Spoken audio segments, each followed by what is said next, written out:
दोस्तों, हम आपको बता दें कि लॉरेंस बिश्नोई द्वारा पप्पू यादव को धमकी दिया गया था और ये भी बोला गया था कि हमें आपको छोड़ेंगे नहीं अगर आप मेरे पीछे पड़े हैं तो। इसी पर पप्पू यादव डर के मारे पटना हाई कोर्ट के एडवोकेट पटना हाई कोर्ट में जाकर अपील दर्ज किए हैं कि हमको वीआईपी सुरक्षा चाहिए। इसी पर हम अब चर्चा करेंगे पूर्व आईपीएस अमिताभ दास जी से। कैसे हैं सर? अच्छा हूँ, आप कैसे हैं? बहुत अच्छे हैं सर।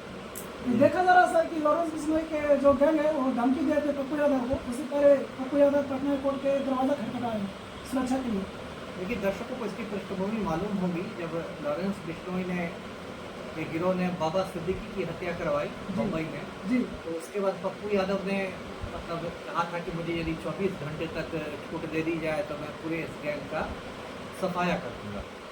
उसके बाद कथित रूप से लॉरेंस बिश्नोई गिरोह के एक व्यक्ति ने पप्पू यादव को फ़ोन किया और कहा कि ज़्यादा टीआरपी के चक्कर में नहीं पड़ोगे तो आरआईपी हो जाएगा, मतलब हत्या हो जाएगी तुम्हारी। आरआईपी का मतलब अरेस्ट इन पीस।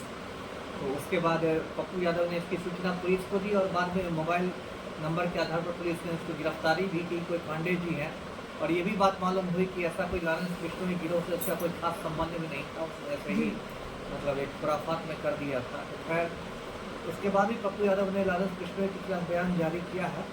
और देखिए, मैं बताऊं दर्शकों को कि पप्पू यादव पूर्णिया से माननीय सांसद हैं। एक सांसद के रूप में तो उनको 2-3 अंगरक्षक मिले ही होंगे पूर्णिया जिले से, वो तो एक नियम ही है। मुझे लगता है कम से कम 2 अंगरक्षक तो होंगे ही उनके पास। और जो वीआईपी सुरक्षा की बात वो कह रहे हैं तो मैं दर्शकों को बताऊं कि हाई लेवल की सुरक्षा 4 किस्म की होती है।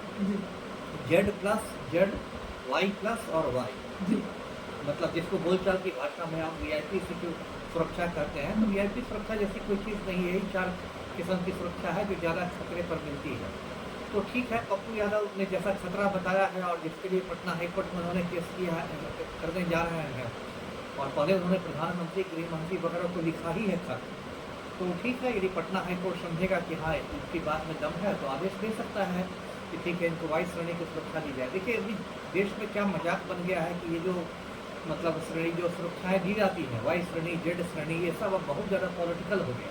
जी, मतलब किसी को खतरे से मतलब नहीं है। आप किसी से सोचिए कि कंगना रनौत, जिसको मैं एक विशुद्ध मतलब पागल और मानता हूँ, जो कहती है कि भारत 1947 में नहीं 2014 में आज़ाद हुआ, उस कंगना रनौत को तड़ीपाड़ गृह मंत्री ने वाई श्रेणी की सुरक्षा दी हुई। बताइए उसका क्या आधार है? किस आतंकवादी से उसको खतरा हो गया और किससे मतलब उसने लोहा लिया, क्या किया? सिर्फ इसलिए कि वो भाजपा के पक्ष में बोलती थी और अब तो भाजपा की सांसद ही हो गई तो उसको वाई श्रेणी की सुरक्षा दी गई। या फिर ये भी होता है कि आप भाजपा के साथ आइएगा तो वाई श्रेणी दीजिए, चले जाइएगा तो आपसे छीन लेंगे। जैसे मुकेश सहनी के साथ बिहार में हुआ। मुकेश सहनी जब तक एनडीए का हिस्सा थे उनको वाई श्रेणी की सुरक्षा थी।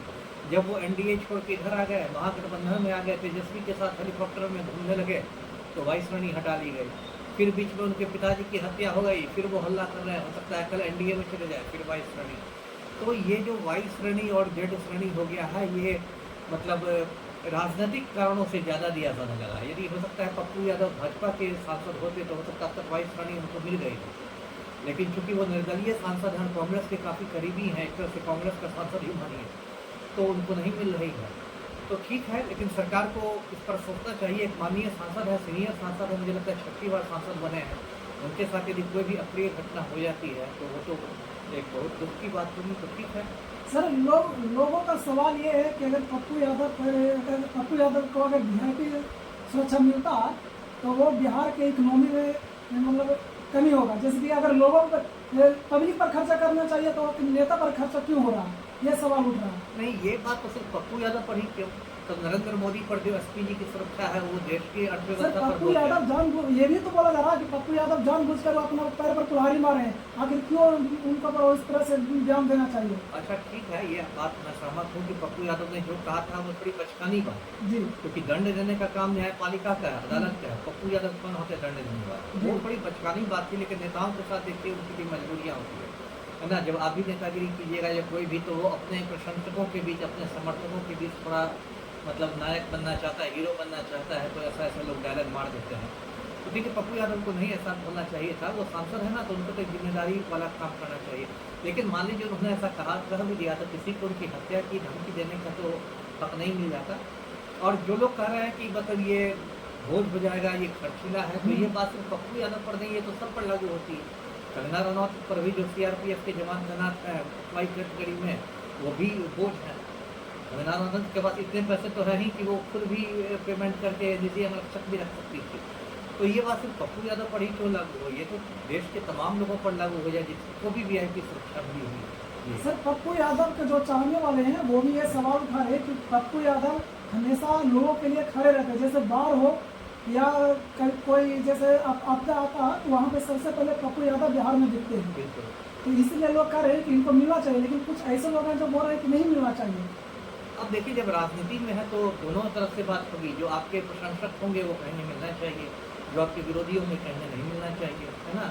तो ये तो अंतहीन बहस है, कभी ऐसा नहीं हुआ कि सारे लोग एक पक्ष में बोलने लगेंगे।